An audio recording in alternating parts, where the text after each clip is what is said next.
सुप्रभात बच्चों, हिंदी व्याकरण की कक्षा में एक बार फिर से आप सबका बहुत बहुत स्वागत है। आज हम पढ़ेंगे पाठ नंबर 6 जिसका नाम है वचन यानी कि नंबर। तो इधर देखिए बच्चों, वचन क्या होते हैं। देखो आपको कुछ चित्र दिए गए हैं। पहला चित्र क्या है? घोड़े का। घोड़ा दौड़ रहा है, घोड़े दौड़ रहे हैं। बच्चा पढ़ रहा है, बच्चे पढ़ रहे हैं। तो बच्चों जो ये वाक्य बोल रहे हैं ये चित्रों से संबंधित है या नहीं? बिल्कुल संबंधित है। एक घोड़ा है तो हमने कहा घोड़ा दौड़ रहा है, दो घोड़े हैं तो कहा घोड़े दौड़ रहे हैं, अकेला बच्चा पढ़ रहा है तो हमने कहा बच्चा पढ़ रहा है, और बच्चों एक से अधिक बच्चे हैं तो हमने कहा बच्चे पढ़ रहे हैं। ऊपर दिए गए वाक्यों में जैसे कि घोड़ा और बच्चा शब्द एक संख्या का बोध कराते हैं, जबकि घोड़े और बच्चे शब्दों से एक से अधिक संख्या का बोध हो रहा है। अतः संख्या का बोध कराने वाले शब्दों को ही वचन कहते हैं। परिभाषा देखिए यानी कि डेफिनेशन। संज्ञा या सर्वनाम शब्दों की संख्या का बोध कराने वाले शब्दों को वचन यानी कि नंबर कहते हैं। वचन के भेद, काइंड्स ऑफ नंबर। वचन के दो भेद होते हैं, एक वचन और बहुवचन। एक वचन यानी कि सिंगुलर नंबर संख्या के जिस रूप से उसकी एक संख्या होने का बोध हो उसे एक वचन कहते हैं, जैसे लड़की, लड़का, चूहा, घोड़ा, घड़ी आदि। इन सभी शब्दों से इनकी एक संख्या होने का बोध होता है, अतः ये एक वचन है। बहुवचन यानी कि प्लूरल नंबर शब्द के जिस रूप से उसके एक से अधिक होने का बोध हो उसे बहुवचन कहते हैं, जैसे लड़कियां, लड़के, चूहे, घोड़े, घड़ियां आदि। इन सभी शब्दों से इनकी संख्या एक से अधिक होने का बोध होता है, अतः ये बहुवचन है। वचन परिवर्तन के कुछ आवश्यक नियम। आदर देने के लिए एक वचन शब्दों का प्रयोग बहुवचन के भांति किया जाता है, जैसे बच्चों पिताजी दफ्तर जा रहे हैं। तो बच्चों जो पिताजी है वह तो अकेले है ना, एक वचन है, लेकिन उसका बहुवचन में प्रयोग करेंगे आदर के भाव के लिए। क्या आप अखबार पढ़ रहे हैं? यहाँ पिताजी आप एक वचन के हैं, किंतु उनके साथ बहुवचन की क्रियाओं का प्रयोग हुआ है, ऐसा उनके प्रति आदर प्रकट करने के लिए किया गया है।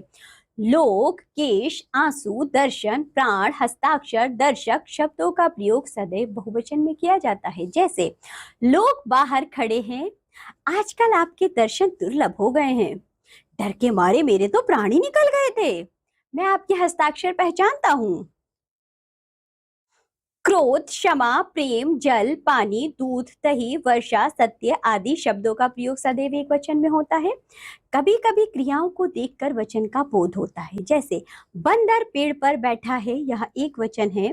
बंदर पेड़ पर बैठे हैं, तो बच्चों बंदर तो एक ही बार आया ना, लेकिन पेड़ पर बैठे हैं, क्रिया बैठे हैं, तो यह बहुवचन है। मोर नाच रहा है, एक वचन है। मोर नाच रहे हैं, यह बहुवचन है।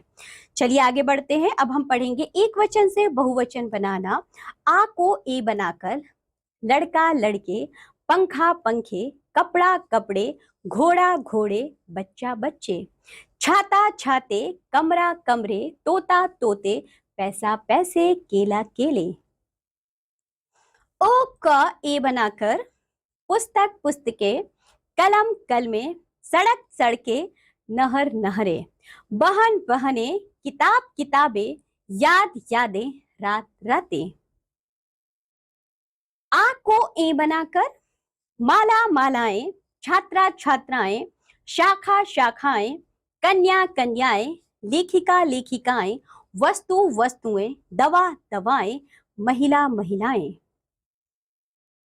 ई या ई का इया करके साड़ी, साड़ियां, स्त्री, स्त्रियां, निधि, निधियां, नदी, नदियां, गाड़ी, गाड़ियां, मक्खी, मक्खियां। या का या करके चिड़िया, चिड़िया, चूहिया, चूहिया, गुड़िया, गुड़िया, गुजिया, गुजिया। तो बच्चों आपने जाना शब्द के जिस रूप से उसके एक या अनेक होने का बोध होता है वे वचन कहलाते हैं।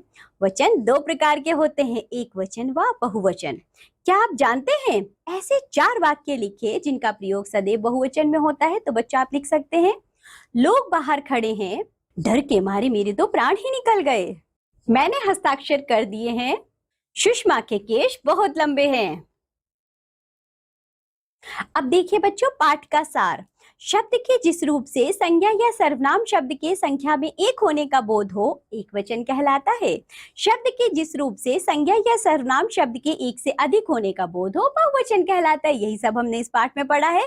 तो बच्चों, इसी के साथ ये पाठ होता है यहाँ समाप्त। आप लोग इस पाठ का अच्छे से अभ्यास करिए, एक वचन और बहुवचन के नियमों को जानिए। अब हम मिलेंगे आपसे अगली कक्षा में, तब तक के लिए बाय बच्चों।